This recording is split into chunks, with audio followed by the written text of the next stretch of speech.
So hi everyone, thank you for coming. I'm really happy to introduce our speaker for today, Dr. Mandel. He's the director of the Middle East Political Information Network, MEPIN. He also regularly briefs members of the Congress and their foreign policy advisors.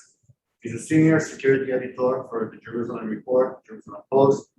He regularly contributes to the Yale and has been published in National Interest, Real Clear Word, the Syrian Observatory for Human Rights, the Times of Israel, Jewish Week, and many, many more. Thank you, Eric, for coming all the way from New York, especially for us. Looking forward to hear you. Thank you. So for the next 45 minutes, by the way, if there's something that comes up that you want to jump in on, I don't want this to be just a frontal assault, but I'm at the end, I'll stay for as many questions as you'd like. I wanted to start with something here that almost looks like a joke, but this is actually a diagram of the interconnected relationships in the Middle East. And what it is I was interviewed last week for another lecture I'm giving, and the title of the article was Five-Dimensional Chess, as I referred to it. That's what the Middle East is. And the thing I do when I go to Congress is try to explain that if you think something is black and white or binary without nuance, you probably are missing what's going on in the Middle East. If you look over here, it says, note, Palestine and Israel were discounted for the sake of simplicity. This is simple. We're going to spend a lot of time about that in a few moments. So why don't Americans, I'm an American who speaks to Congress for American national security interests, why don't we understand the Middle East? Because we project our Western perspective on a region that's profoundly different. The Middle East is a region of religion, clans, tribes. In America, we want immediate solutions. In this part of the world, people can wait centuries. When you hear Erdogan, the president of Turkey, talk about some grievance, he could be referring to something that happened 800 years ago, and it resonates with the people. Here in America, 5 minutes ago is past time. So I just want to spend a couple of minutes just to give you an idea of where I've been before I get into understanding. So I'm actually with my guide, who's a Peshmerga colonel in Iraq. This is recently the most recent May war called, yes? Can you go back to the first picture? Who is this person? I can't tell you, but he's a colonel in the Peshmerga, Kurdistan. And that's basically all I really can tell you. So there's some names and there'll be faces, but I can't give you names. Okay. But what's behind him is captured ISIS equipment. So I saw live ISIS fighters. So it's in Syria or Iran? This is not Syrian Kurds. These are Iraqi Kurds in Kurdistan in the north. Thank you. This is Operation Guardians of the Wall this past May, which was very contentious. I am meeting here. That's the former head of UNRWA of Jerusalem, and one of the women whose houses is of grievance said it was in Israel, a Jewish-owned house, and they went through the courts and they're supposed to leave. Just to tell you how crazy this world is, that sounds black and white. When the UNRWA guy, who's actually a very nice guy, starts interviewing her, he didn't know her. Turns out she was not a refugee living in this old Jewish house. It turns out she lived down the block, and when it was abandoned in 1948, her family, her parents and grandparents just moved in there. And the UNRWA guy turns to me, and he goes, oh my God, this woman isn't even a refugee. And yet this is part of something that started a war and could start a war of about 12 houses in East Jerusalem. This is me in Ramallah with a leading Palestinian network that's trying to compete with Al Jazeera. This is again in Kurdistan. If you look carefully, he has 2 stars here. He is a 2-star general on the Iran front from Iraq. In Kurdistan, I was just starting with, I met with my American soldiers there and saw captured ISIS equipment. And this is literally on the front lines. That's a Kalashnikov on the right. ISIS is right below us here. In the distance was the Iranian Popular Mobilization Units. They are the militias that Iran controls in Iraq. And in the distance was the impotent Iraqi army. I spent time in the Yazidi refugee camps. These are actual refugees, people rescued from after who were abducted by ISIS. This is actually where they're keeping the war crimes files that they're going to use eventually against ISIS. They're actually digital ISIS, and look as primitive as it is. And this was a family that was just released when I was there. And they were in Sinjar province in Iraq, and why can't they go back? Nobody in my American media really answers that question because of the Iranian-controlled Shiite militias that don't want to let them go back. It's one of that profound human rights problem that people ignore. In Israel's north, I've been through the tunnel, the Hezbollah tunnel from Lebanon into northern Israel. This one was 20 stories deep underground, built over 2 years. The UN was right above, didn't do anything, didn't want to listen, see no evil, hear no evil. And how sophisticated, how they took out the rock and the excavations over a half-mile underground. And the Hezbollah would bring families right up to the border almost as a sport. This was me actually in the 2012 war on the Gaza border and live fire. And this is something called Radar Raz. That was the colonel who I was with. I watched in real time Hamas try to overwhelm the Iron Dome system, the anti-missile system. And I watched Israel try to respond, did not hit civilians, and watching in live time. And I hope my own army, the American army, has the ethics that I witnessed, and I've been embedded sort of with Israeli armed forces multiple times. I've been in Ramallah. This is me with the Palestinian, actually this one will be, it's in front of the PLO office. This is me with international lawyers from the Philippines and Australia, visiting the Palestine Liberation Offices. I met with the Palestinian Authority negotiating team. Things you don't see, and this is Israelis and Palestinians working together. The Palestinians don't like to talk much about it because for cooperation or collaboration, they could be killed. You can know who I am, but you look at them, can you tell me the difference between the Palestinians and the Israelis? Which one's which? I spent time in the Arab world, in the Gulf, United Bahrain, Abu Dhabi, Dubai. That's my friend Roberto Gosani, who's head of the Foundation of Defense of Democracies in Europe, who traveled with me. This is in Egypt, speaking to a large women's international group that looks very secular. And then just to let you know how really conservative Egypt is, there are many people with full face coverings. Palestinian citizens of Israel, I ran a whole seminar at that, and I'd be spending more time in about 2 months. This is what some people refer to as Israeli Arabs, but the Arabs of Israeli citizens very often refer themselves as Palestinian citizens of Israel. This young woman here is a woman who wants to be a neuroscientist.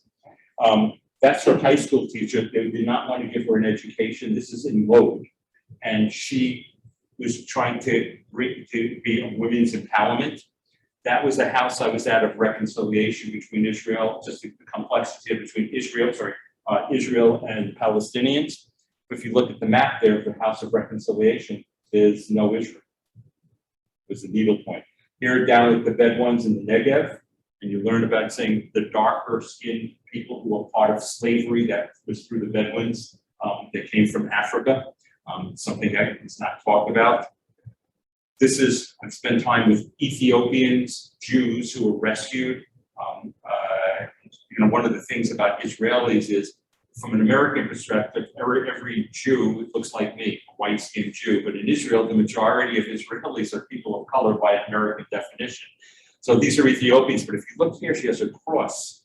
She was part of a group called the Falash Mora, which was the group that was forcibly converted 100 plus years ago, but still consider themselves Jewish. There's a lot of contention whether they should come to Israel, but they almost all of them were converted.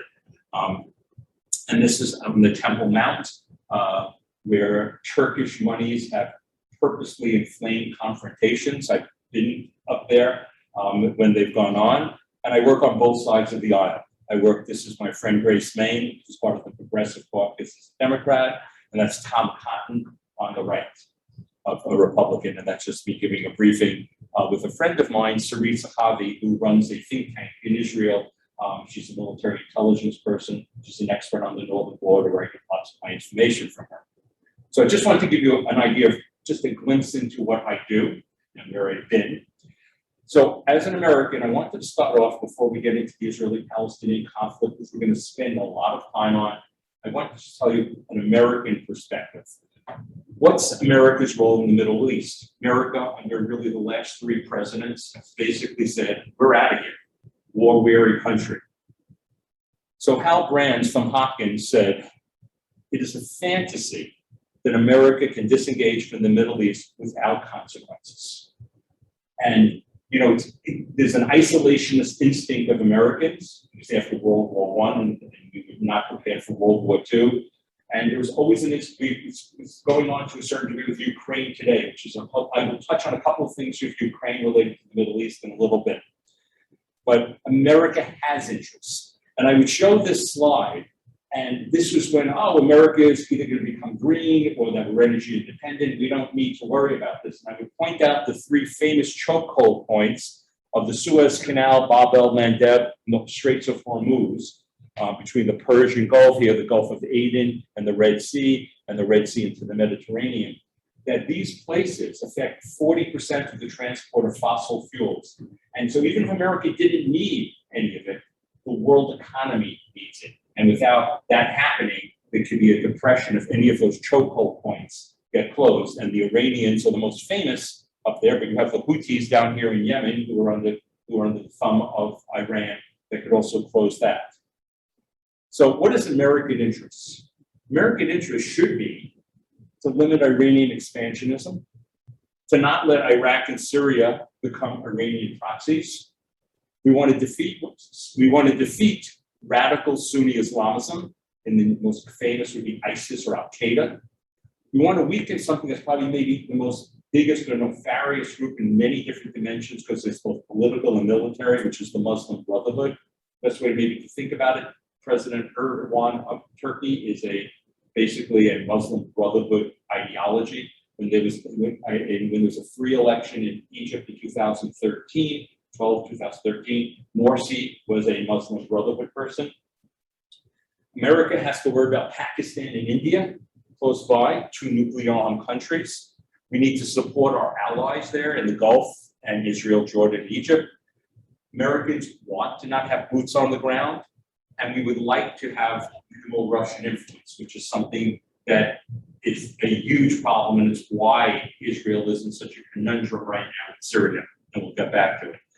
If we abandon the Middle East, there are certain things that are very hard. When something bad happens, somebody blows up something, it's sensationalism, gets reported on. But when good things happen, nothing.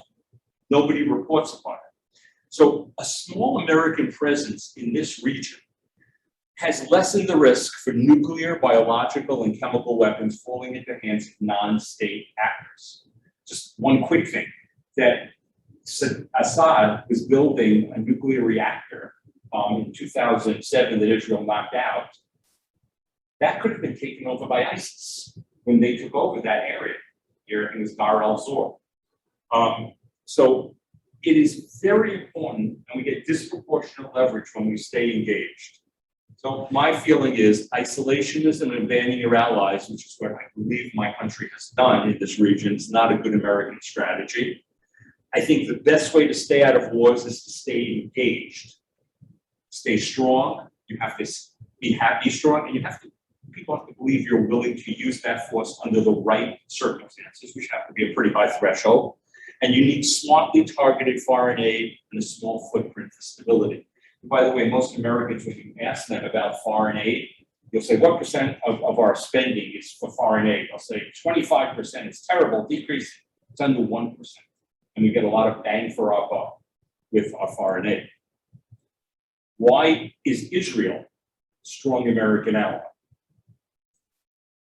So Israel has a deep water port in Haifa, where our Sixth Fleet can go. It's close to those three chokehold points, the vital sea lanes. NATO operations work through there, US trains there. Israel is now part of CENTCOM, Central Command in this region. Israel's military research has saved my soldiers' lives. And American troops who train there work closely with Israel. And this is, you'll see American and Israeli leadership and military working together. Ever since we've left Afghanistan, we've lost so much intelligence. The most important intelligence is really human intelligence. And so we said, don't worry, we'll withdraw, we can do this over the horizon intelligence from afar, on drones. It is not as effective. Just in Israel's case, one of the reasons the West Bank doesn't have suicide bombers coming in is Israel's security is physically in there against human intelligence. Why Gaza is so bad? Because Israel left and really doesn't have the resources within there, and they have plenty of drones. So the relationship is based upon security, values, economic interests. But think about the things Israel has done that I think the world doesn't appreciate. It prevented weapons of mass destruction twice. 1981, it struck the Osirak reactor in Iraq. Can you imagine when Saddam Hussein would have had nuclear weapons when he went into Kuwait? America could have never had the first Gulf War. The world would look very different. And I mentioned to you before, Israel in 2007, my country intelligence didn't know that the Syrians were building a reactor from a North Korean design. Yeah. Can Syria make reactor without Russian permission? Can we what? Can they make a reactor without Russian permission? Well, this is Syria in 2007. It didn't have the same influence it has today. Russia was not. Russia has become the go-to address in the Middle East because America abandoned it in the region. But at that time, Russia was involved, but not anywhere near what it is today, 15 years later. So, so you can imagine ISIS having a nuclear weapon when they took over parts of Syria, including that region. Okay. The center part of our talk is going to be on the Israeli-Palestinian conflict. And we're going to talk about that. By the way, we're going to eventually get to some things in Ukraine. We're going to get to Israel's northern border. We have other things to talk about. But I'm going to spend more time here because we're going to take this from lots of different angles of what's there. So often when I would go to a university, I would say somebody come up, show me where Saudi Arabia is. And they'll point to Saudi Arabia and I'll say, how long has it been there? They'll say 2,500 years. And I say, find me Iraq. How long has that been there? And they'll tell me it's a 5,000-year-old country. And then I say, okay, here's what it looked like a little more than 100 years ago. There's only 3 countries you really can identify there. You can identify Persia, which is Iran. You can identify the Ottoman Empire, which became the rum part, became what's now Turkey, and you can see Egypt. There was no Iraq. There was no Lebanon. There was no Syria. There was no Israel. Very different. This all came, and this, to many of the problems that are there today, and this is where people talk about imperialism and colonialism, there's a lot of truth to this. After World War I, the Brits and the French divided up this area to French mandates and British mandates. Actually, the Russians got a chunk of something also, and they divided up the Ottoman Empire. 2 foreign ministers were Sykes and Picot, and they made this agreement.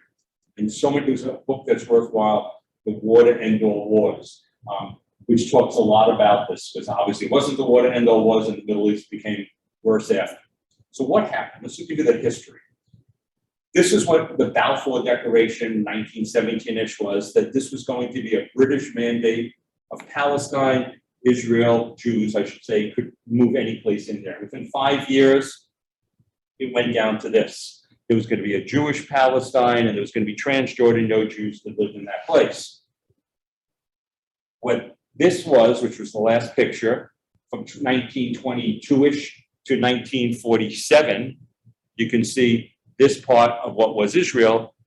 This became the Partition Plan, and Israel was a very vulnerable place, but the Israelis wanted to have any state, especially after World War II, accepted. It was rejected by the local population and the surrounding Arab countries.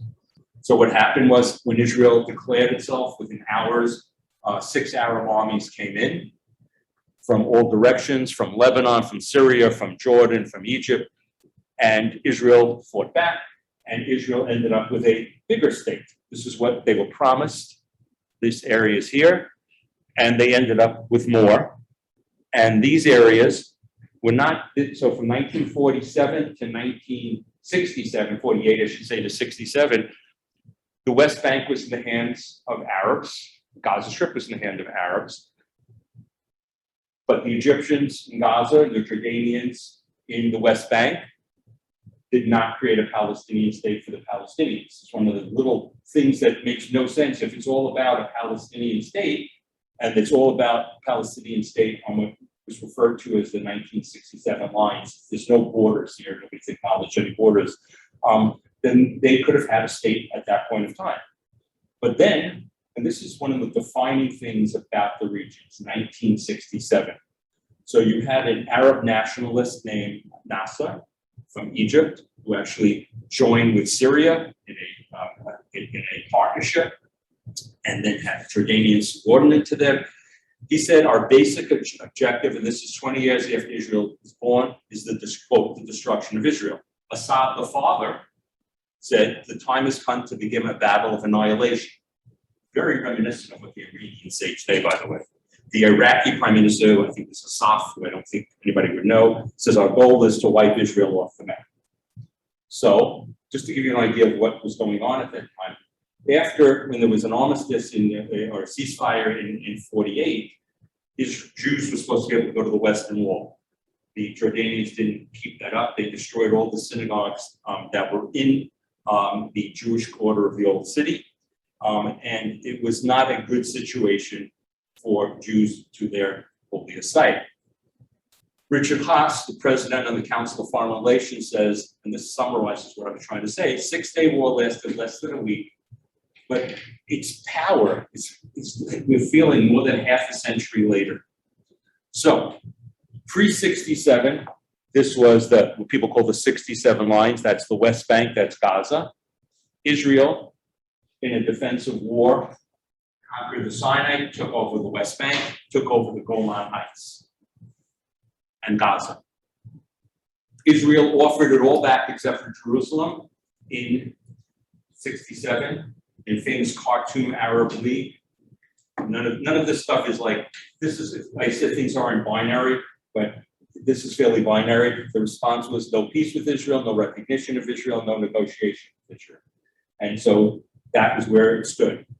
So Israel, after 67, was here. They made a peace treaty in the late 70s. They gave back the Sinai. Then there was the Oslo Accords that happened in the 90s, and that you had Gaza going back to Palestinian control, and you had 3 areas. I'm not going to go through it in Oslo, but the areas A, B, and C. But, and this is where the one thing that I want to bring out to you now. If this was simply a territorial conflict, and I'm going to try to prove my thesis in a second, if this was simply a territorial conflict, this could have ended long ago. If this was not about 2 states for 2 peoples, if that's what it was, and just territory, this would have ended. And these are just some of the things over the years of compromises. And what really is the question here is 1948 or 1967. Is this conflict about 48 Israel's existence at all as a Jewish state? Or is this conflict about going back to that 67 lines? So I will call, and that really is the question. Americans think, oh, it's all about 67. And if Palestinians just have a state, everything will be wonderful. But when you speak to Palestinians, I do, it's not so clear.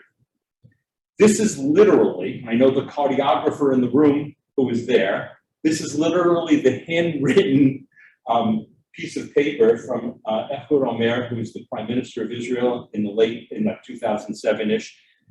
This is the West Bank. There's Gaza.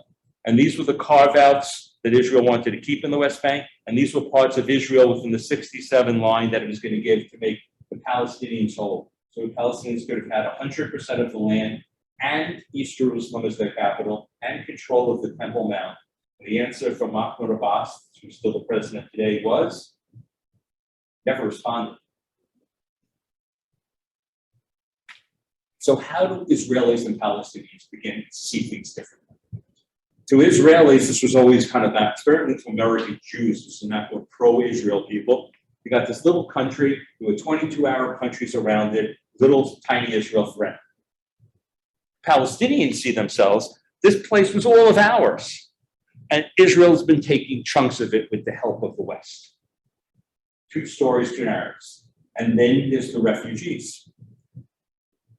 Now, I wrote left. Just Palestinians left Israel, Jews were chased out of Muslim countries. I'm not going to talk about forced expulsions, left out of fear, being told to leave. This is a whole other subject. The best book on this, in my opinion, is Benny Morris's book called 1948, which was called a post-Zionist, somebody who's basically called it as it was. He made both sides very angry. He's at Ben Gurion University. But you had about 850,000 Jews who had lived literally for thousands of years in Middle Eastern countries who were chased out both in 48 and after 1967. And the majority of them were absorbed by Israel. They were called Mizrahi Jews, Sephardic Jews, and they are the majority of Israel today and their descendants. Palestinians, at that point, they were not referring to themselves as Palestinian Arabs. So, that really became, that national name really became in the 60s and beyond. They went into Lebanon, Syria, Egypt, and Jordan. And their descendants, and this is a huge controversy, one of the conundrums is the descendants of refugees, of Palestinians, are considered refugees.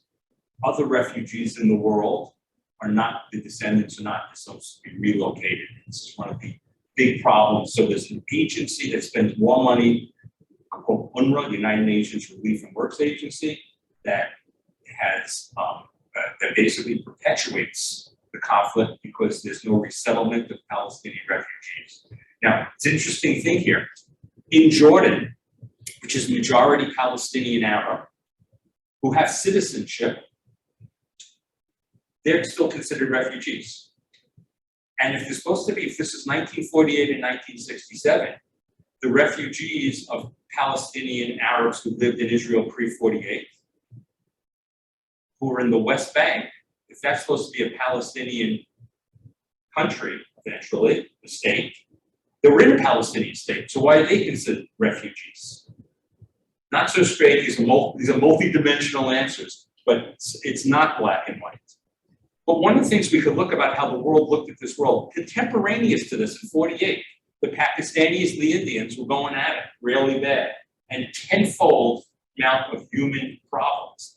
You had India resettling 7 million Hindus who came from Pakistan, what became Pakistan.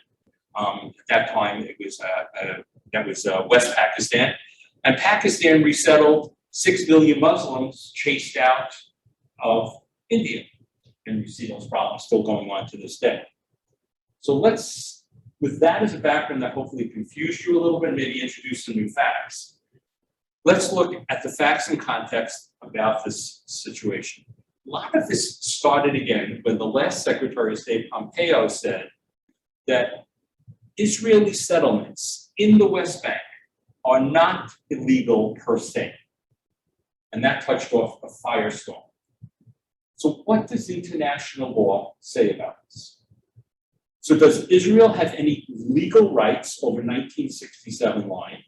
Remember, it's not a border. It's either the Green Line or the 49 Armistice Line. Is every Israeli settlement over the 67 line, and that would include the Jewish quarter of the Old City, a violation of international law? Sorry, I'm just wondering, can you define what an Israeli settlement is?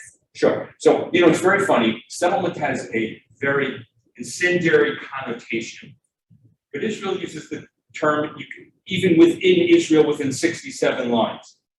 What settlements have become is the idea of Israeli building places for civilians to live in what Palestinians claim is their territory in the West Bank, or what Israel calls Judea and Samaria. And you're now dealing with hundreds of thousands of Israelis who live over the Green Line, over the 49 Armistice Line, over the 67 line. All of these people are there. Are these people living a war crime? Or does Israel have legal rights over there? Because if there was ever a settlement and Israel kept even a millimeter of land over the over the 67 line, then Israel would just be a thief in the night. So what does international law say about all of this? So the people who say that the settlements are wrong, that the settlements by international law are wrong, go with Israeli settlements violate Article 49 of the 1949 Fourth Geneva Convention, says prohibiting deportation of your civilian population. The irony of this is that this law about the Geneva Convention was specifically related to Jews and Nazi Germany, but it's being used against Israel. So did Israel force their people to be there? They didn't. But did they give economic incentives to people to live there for building communities for defensive reasons in the Jordan River Valley and other places, or for religious reasons? Yes. On the other side, Israel's defenders say international law is on their side, because Article 80 of the UN Charter memorialized everything leading up to the UN, which was the Balfour Declaration, San Remo, Sevres, all of these things, which basically said about Jewish settlement in these areas. But the most compelling thing here about the West Bank and Gaza is this. The last international legal stakeholder of this area was the Ottoman Empire. The Ottoman Empire doesn't exist. The next group that controlled it was Egypt and Gaza and Jordan and the West Bank. The world didn't recognize them there because it was disputed territory. That's a closer definition of what this territory is. That does not mean Israel shouldn't give back 100% of it for peace, whatever it is. Talking about international law, not a politicized version of it. And so the point here is this, from my understanding of international law, is that this is disputed occupied territories. I think it's the best way to look at it. That does not say anything other than the fact that there are claims that each side can have. But if you look at the people who wrote in '67 about the peace process, there were three people who wrote it: the American ambassador, the English ambassador, Lord Caradon, and actually somebody who became the Yale dean of the law school, Eugene Rostow. And they wrote the document, and they were interviewed ad nauseum many times over many years. When they wrote the document that Israel is supposed to withdraw to territories in this document, not the territories, and go back to make peace. And they all said that Israel was never supposed to go back to indefensible lines, and in the writing of the document. And it's interesting because I was speaking to another Connecticut university, and the professor, during like I'm talking now, interrupted me as I'm talking and saying, "You have it translated wrong, because that's not what it says in Arabic." And I said, the Arabic took it from the French, but it was written in English. So the definite article "the" means so many things. You have to look for the context. So does Israel have legal rights over this? That's there. So I thought what we'd do is spend just a little time now talking about Gaza and use that as the case study. We talk about the West Bank. We're going to use a case study to understand the conflict. So this is the Gaza Strip. In 2005, Israel withdrew from 100% of the Gaza Strip. The Palestinian Authority, that's now in control of the West Bank, was in charge for a short period of time until a coup happened and Hamas operatives threw the Palestinian Authority officials off of 10-story roofs. This was a traumatic time for Israelis. I was there when this was going on. You see they're all wearing orange. That was sort of the color of the dispute of the people who said we shouldn't leave Gaza. It's a bad decision on many, many levels. And they would line up the streets. When Israel left, in retribution, just having been there in the first place, homes, synagogues, businesses were burned down after they were left. You had young women, part of the IDF, part of the police, taking out contemporaries who didn't want to live there, following the law, because that was the law that Israel made this very difficult decision by a prime minister at that time, Ariel Sharon, who was considered very hard to the right. It was the guy who did sort of a Nixon in China, and basically gave up. It was incomprehensible that he did it. It was incomprehensible as Putin saying, "I made a mistake in Ukraine, I'm leaving." That's how this guy was viewed, that he would never do that. He was the father of the settlement movement. So 2007, Hamas coup seizes control from the Palestinian Authority. So who is Hamas? You hear people defending Hamas, and this goes to the war in May. This goes to 5 wars since 2007. What do they say in their charter? Their own words. Our struggle against the Jews is very great. By the way, when I go to Cairo or Amman or any place, when people say they mean Israelis, they say Jews. They're interchangeable. But their text is profoundly anti-Semitic on any levels.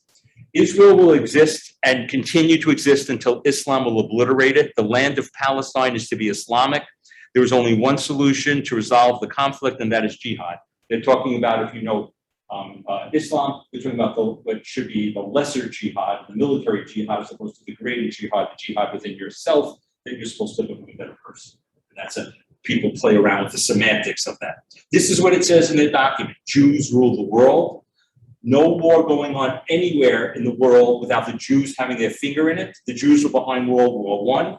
The Jews say, quote, Muhammad is dead, his descendants are all women. Hamas rejects any alternative to full and complete liberation of Palestine from the river to the sea. If that wasn't good enough for you, their anti-Semitism is directly taken out from the Protocols of the Elders of Zion, which is a famous late 19th century forgery by the Russian secret police.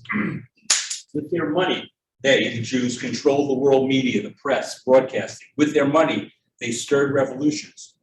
Jews were behind the French Revolution, Communist Revolution, most revolutions. With their money, they formed secret societies, the Rotary Club, Freemasons, to sabotage societies. With their money, they control imperialistic countries and spread corruption.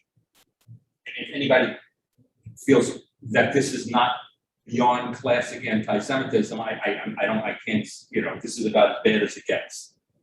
Gaza could have been Singapore or Dubai. There were no blockades in Gaza when Israel withdrew.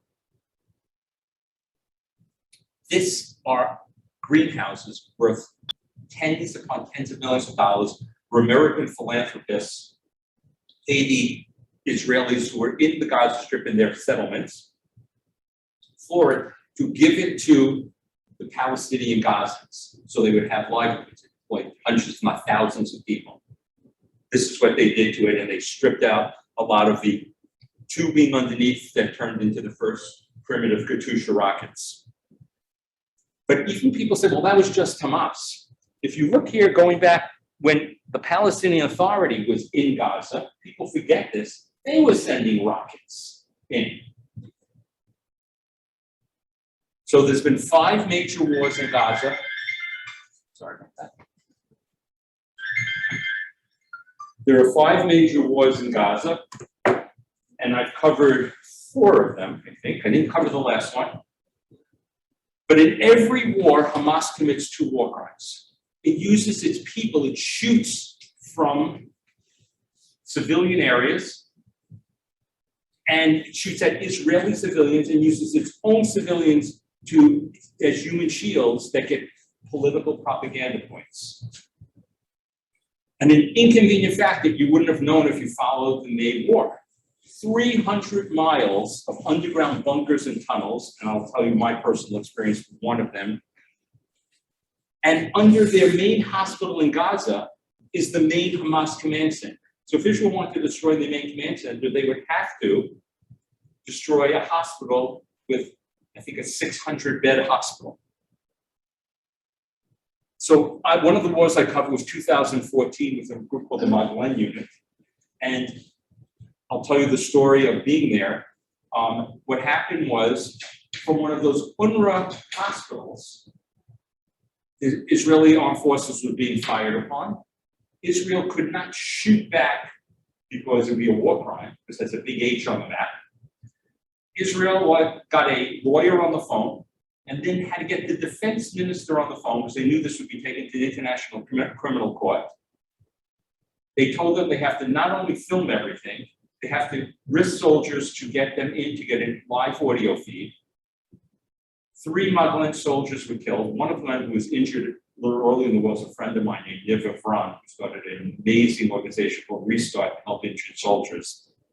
And in these UNRWA hospitals, when they went in eventually, they had underground tunnels that came from humanitarian places. And this is what they bring under there, rockets.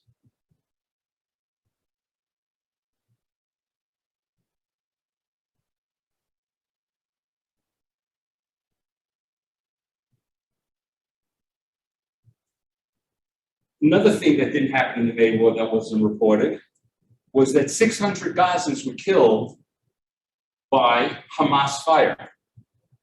The fire came from the red areas that landed on their own people, but was counted as part of Israeli killing Palestinian civilians. And these are some of the many, many places where all throughout the Gaza Strip, where you have tunnels amidst civilian areas, using their people as human shields. Here's one underneath a beachfront hotel. Here's one next to a mosque, next to a school, and all civilian houses. What goes on? Yeah. This is a live feed of actually.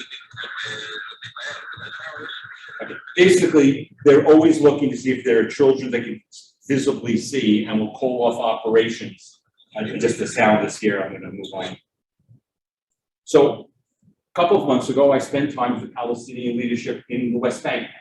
Remember, the West Bank Palestinian Authority hates Hamas. Hamas hates the Palestinian Authority. They probably hate each other more than they hate the Israelis. So now I flip to another part.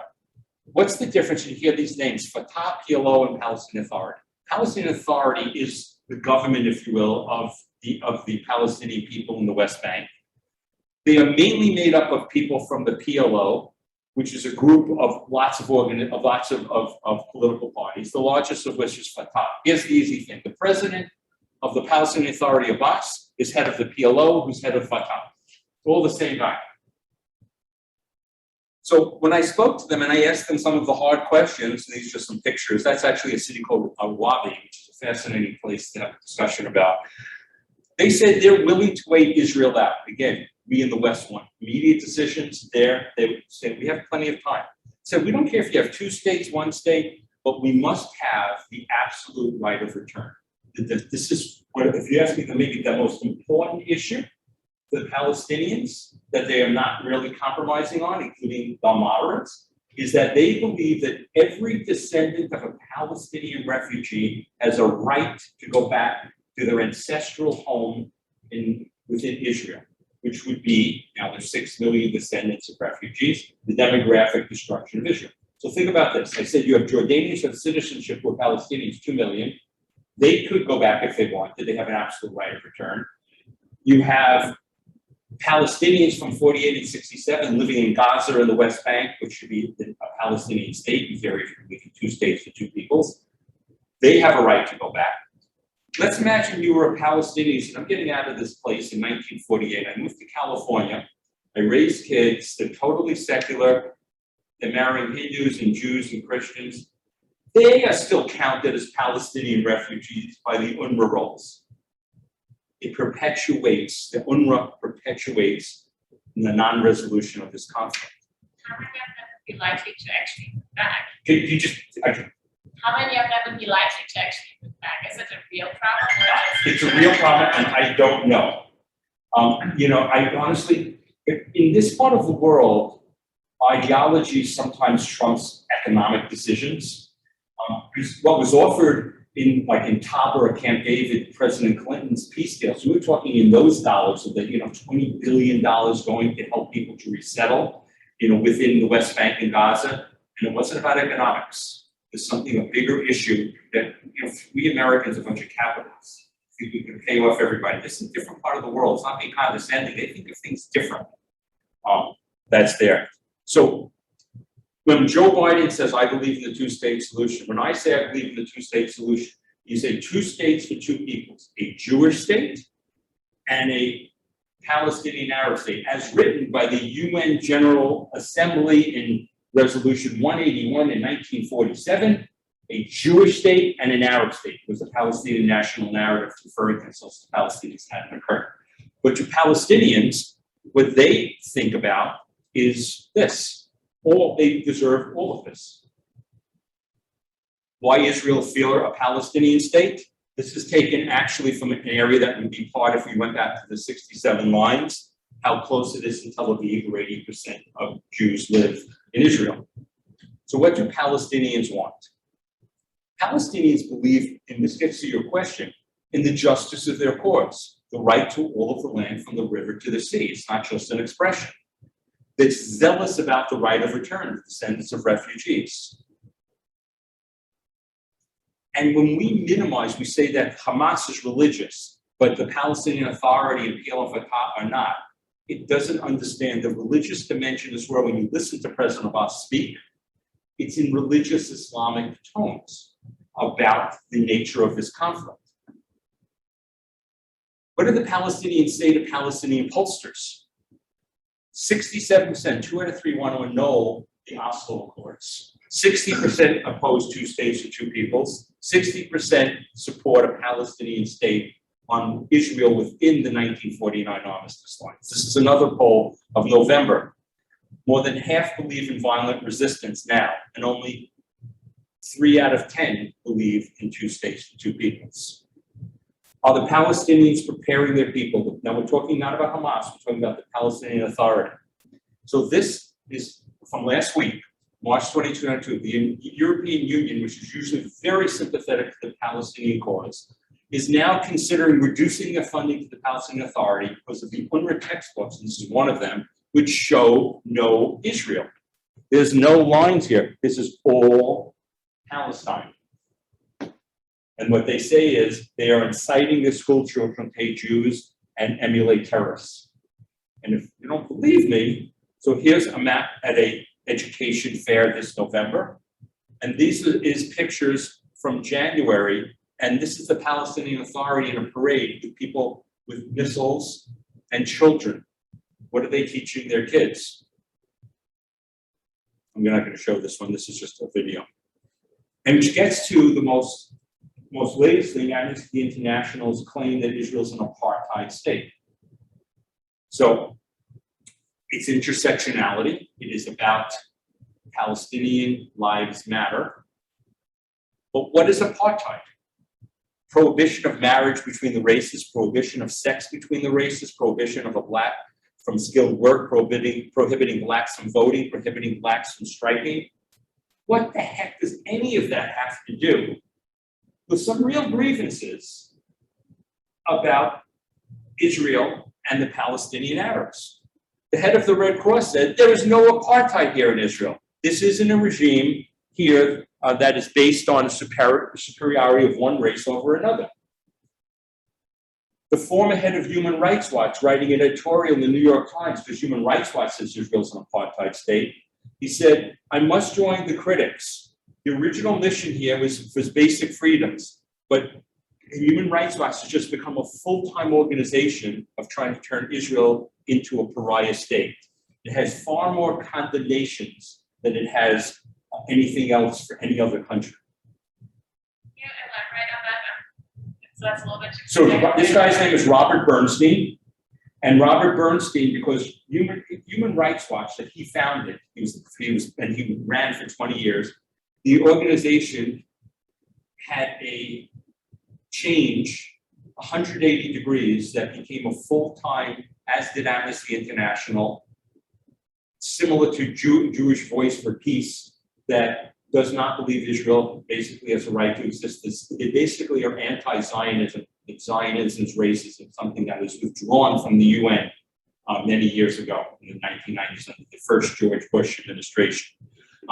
He says Israel is home to 80 human rights organizations. It has a vibrant free press, democratically elected government, judiciary that frequently rules against the government, politically active academia, multiple political parties, and more journalists per capita than any other country. Israel is not perfect. My country is not perfect. But it is an evolving democracy, an experiment democracy that's evolving. But saying that it's apartheid is just a way, just like if you want to shut somebody down in the date, you go, you're a racist, and that's it, you're over, you're done. It's not a fair argument because it is not true, and it doesn't even come close to the definition of the word. Here's a perfect example. Mansour Abbas, he's part of the current Israeli coalition. He's an Islamist. He's a Palestinian citizen of Israel. He says that Israel is not an apartheid state.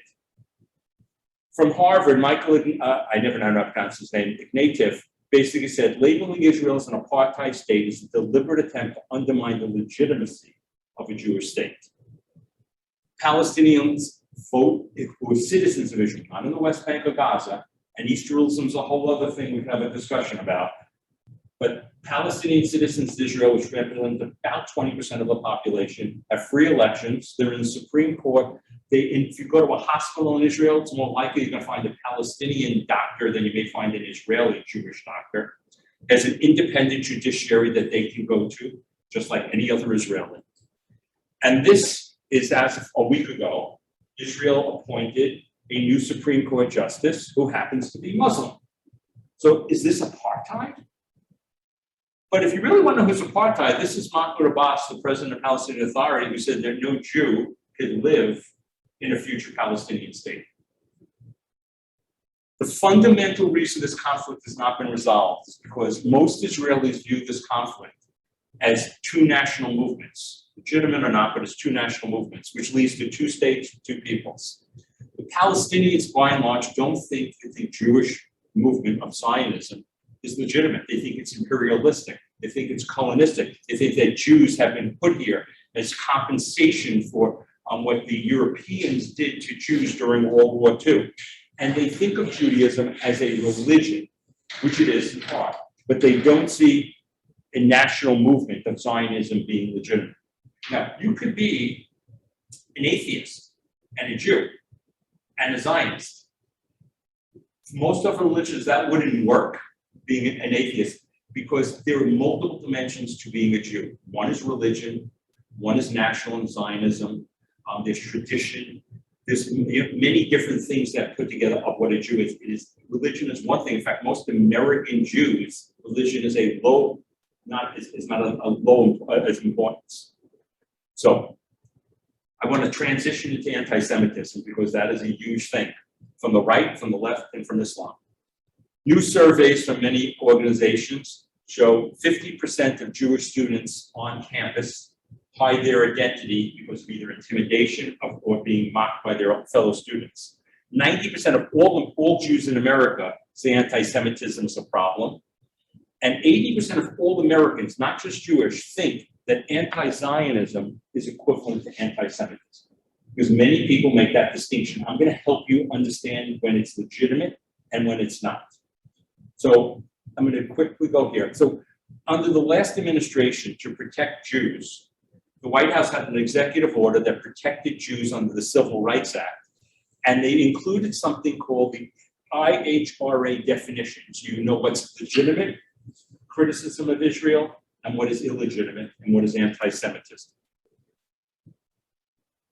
So is there a difference between anti-Semitism and anti-Zionism? How do you know when anti-Israel rhetoric crosses over the line? If you demonize Israel and you call them Nazis, that is anti-Semitism. If you have a standard for Israel that you don't have for any other country, so here's Human Rights Watch, of the worst countries for human rights, Israel apartheid is number one. What China's doing with the Uyghurs doesn't make it as much. What Taliban does to women is not as important. That's a double standard. That's playing with anti-Semitism. In the UN, the Human Rights Council, which has standing agendas against Israel, the Jewish state, but you look who's on the Human Rights Council: Iran, Venezuela, Saudi Arabia, Russia, China. That double standard, that's anti-Semitism. However, I want to be clear, criticism of Israel similar to that level against any other country, similar, is not anti-Semitic. If you have the same criticisms, level of criticism for Canada or Denmark or Australia or any other country, Russia, China, whatever it is, that you have the same level of criticism, that's fine. That's not anti-Semitism.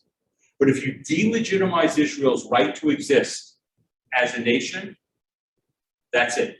This has been accepted by 35 countries, including the American State Department. If you compare Israelis to Nazis, it's anti-Semitism. If you have a standard for Israel, you don't have for anybody else, that's anti-Semitism.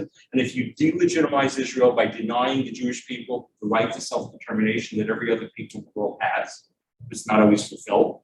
The Kurds are one of the most deserving people but don't have it. That would be anti-Semitism. And the most lethal weapon to destroy Israel is the BDS movement. So what is BDS?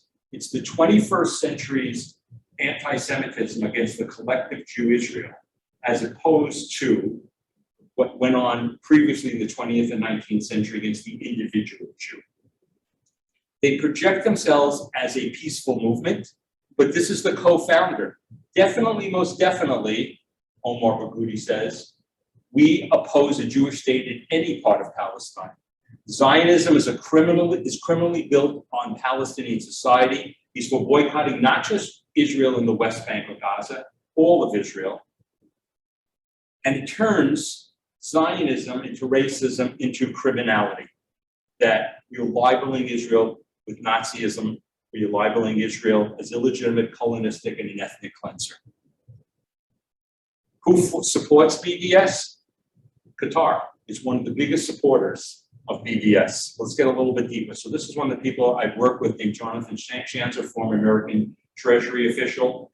And he testified before Congress that former employees of Hamas-linked charities work for the American Muslims of Palestine, which is a key sponsor for, probably on this campus and many others, Students for Justice in Palestine, which provides the money and the speakers and the training to pull Israel apartheid.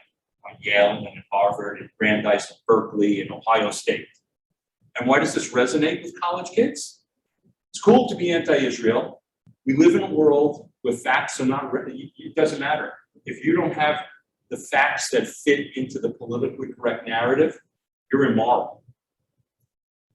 And the underdog is not always right. The underdog phenomenon of the Goliath and David, the weaker party is always considered in the right. And the Palestinians are considered the weaker party and assumed to be in the right. And they're right about some things, but not about everything. And it gets back to this, that Jews, they look like me, Ashkenazi Jews from Europe, and we are considered white and privileged, and we are part of contributing to systemic oppression of people of color. But the Israelis are majority people of color. So it throws out that apartheid thing, it throws out the thing about people of color. It doesn't make sense. So if you ask yourself, if you're in favor of women's rights, if you're in favor of freedom of the press, if you're in favor of religious tolerance and gay rights, if you're in favor of freedom of speech and democracy, then you should be a supporter of Israel. This is the gay pride parade in Tel Aviv where there's tens of thousands of people. If you're a gay in the Palestinian Authority and they know about it, you're in feces up to here. These are not exaggerations. How much more time do you have? A little bit? 10 minutes? Yeah. Okay. Little on Ukraine. Ukraine's lesson for Israel. Rely only on yourself. This is a piece I had for the Jerusalem Post about a week ago. In a world of dictators, democracies must not only be strong, but willing to use force. You get less wars when people, your enemies, think you're willing to use force. That doesn't make you a cowboy or a hawk. It's the opposite of what you think. Isolation or appeasement lead to expansionism and war. How do you tie in the Ukraine-Russian conflict, it echoing the Middle East? So this is from the Washington Institute's Russian expert. Russia looks at this region as one giant theater, from Syria, which they control, all the way up to Crimea. And some theorists are now thinking that Russia, to deflect attention from what they've done, and they miscalculated in Ukraine, might start something up in the Middle East as a deflection of attention, which should trouble Israel. This is the article I had this weekend, which got a lot of press. While America watches war in Ukraine, Biden is finalizing a dangerous deal with Iran. And I interviewed the person who got the information from the EU, from the National Security Council, from the State Department, who's a former official. So let me tell you what's going on. This is the American lead, Robert Allen. His deputy, Richard Nephew, quit. 2 other people quit because America was making too many concessions to Iran. That's the guy I got my information from. So it says time to go. He was fired by Donald Trump in the State Department because after this January 6th insurrection, he said, this guy got to go. He's dangerous. Trump fired him. So that's the guy I interviewed from State, who was part of the Iran desk, who was there. So Narana said, it's Gabriel Narana, he's former State. He said that his colleagues at NSC and EU and the State were so alarmed about the compromises Biden administration made with Iran, they allowed him to publish the details, allow me to publish the details, to get Congress to stop what's going on there because it is so dangerous for American national security interests. And as part of the deal, and it hasn't happened yet, there are some of the worst characters in the world are going to get rid of sanctions, and we're not going to go after them. Even though 100 of these worst of the worst were placed on sanctions for terrorism and human rights, they're going to get off. This is one of them. This is a guy, this is Republican Guards, General Hassan Dagani, who was part of and leader of that killed 241 Americans in Beirut. There is so many bad things happening about this deal that is trying to be buried. And the key is Congress, when the 2015 deal came, the Senate, and I was involved with Senator Parker's office at that time, who was chairman of the Foreign Relations Committee. They got something called Iran Nuclear Agreement Review Act, NARA, that anytime there's a change to the deal, they have the right to review. And the Biden administration is trying to not allow them to have a right to review, what's being given to kick the can down the road, as it said, is so egregious. I'm going to quickly jump on to the last topic. This is Israel. This is the area that Russia is the address to go if you want something to go to. Used to be, we called it the first Lebanon War in the 80s, the second Lebanon War in 2006. We said, we'll give you a third Lebanon War with Hezbollah. It's not Lebanon anymore. Israel refers to this as the Iranian frontier, the Northern Border. And the war that's going on between Israel and Lebanon and Syria now is called the war between the wars. And the battle lines go all the way into Syria because Iran is embedded not just in Lebanon with its Republican Guards and Hezbollah, but into Syria. So will Hezbollah start a war against Israel in the near future, maybe being provoked by Russia? What is Hezbollah? Who are they? This is where they are in Lebanon. This is their range of where they can go and hit any place in Israel. But they used to be able to do with inaccurate missiles. They now have super sophisticated missiles. They have 150,000 missiles, but that think tank I was telling you about in the breakdown, they have some very advanced precision-guided missiles. And these are just some of the names of them.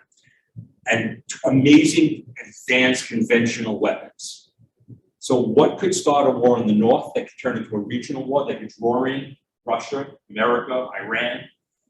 The game changer in this war between the wars is precision-guided missiles, either getting them into Lebanon and Syria or building them there, both drones and missiles. And I'll just say that our intelligence said just in the last 5 years, the amount of their missiles and what they can do is profound. And so Israel's red line is if they start building precision kits to turn the conventional weapons in. Israel has hit Syria hundreds upon hundreds of times with Russian acceptance, which I'm going to do in the next slide. This is the former, just former CENTCOM general. He says, if you want to know about Iran right now, the one we're making the deal with, their missile potential has the ability to overwhelm the whole region. Their Iran's strategic capacity is now enormous. And so what Iran was trying to do from Iran through Iraq to Syria and Lebanon is bring these weapons. American troops are here. We have a few hundred troops there that are stopping the easiest road there. So they go through a place called Abu Kamal, which gets hit all the time. And that's just a blow up of what it is. But Russia, if it doesn't want Israel to strike anymore, has the most advanced systems that are there.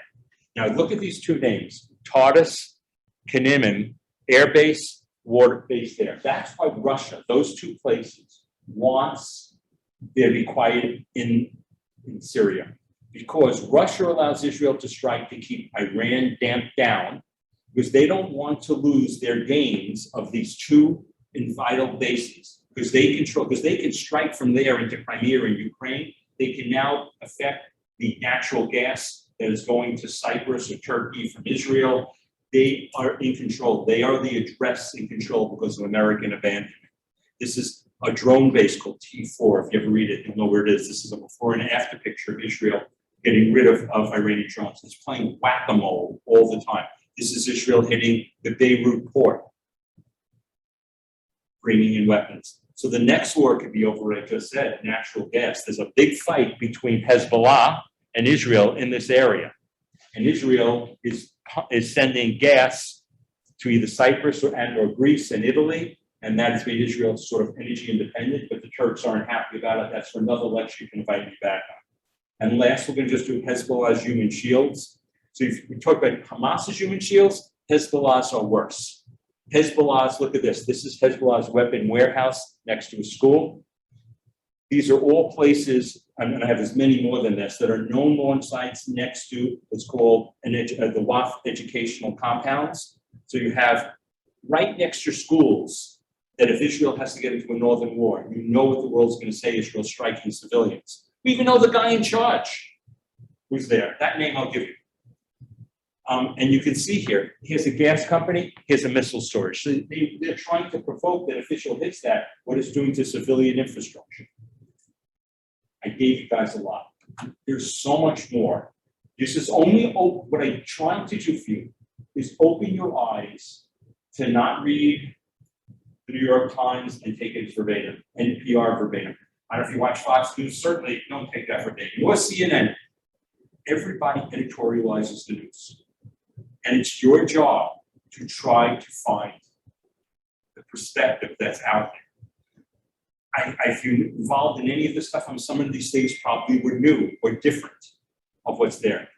This is facts. I hopefully be in context. If you invite me back, I'd love to talk about the Abraham, to talk about the Iran deal. I would love to talk about Turkey and the Gulf states and Qatar and Egypt. And there's lots more we can talk about if you know, but this is just the beginning. I want, first of all, thank you for inviting me. This is an honor to be here. This is one of the IVs. I only have one more IV I haven't spoken at Dartmouth. I don't feel like driving to New Hampshire anyhow. But please, if you can share with me all their emails, I'm going to write to you if you have questions. And I don't care how difficult a question it is, I'll do the best I can to answer it. And if you'd like to be on my distribution list for what I write, for the papers that I write for, please. And I want you to write back to me and tell me, I don't agree with that, or I don't understand that. Because you are, just the fact that you are here today, you should applaud yourselves, because you are making a difference because you're interested to be here. Most people's heads in the sand and they just get sound bites. This is uncomfortable what I went through here, but it's needed if you want to be a full citizen to understand what's going on in the world, certainly in the Middle East. So if you want, you can write down this is my personal email address, and I will get your emails. And thank everybody on Zoom who's watching also. And do you have any questions?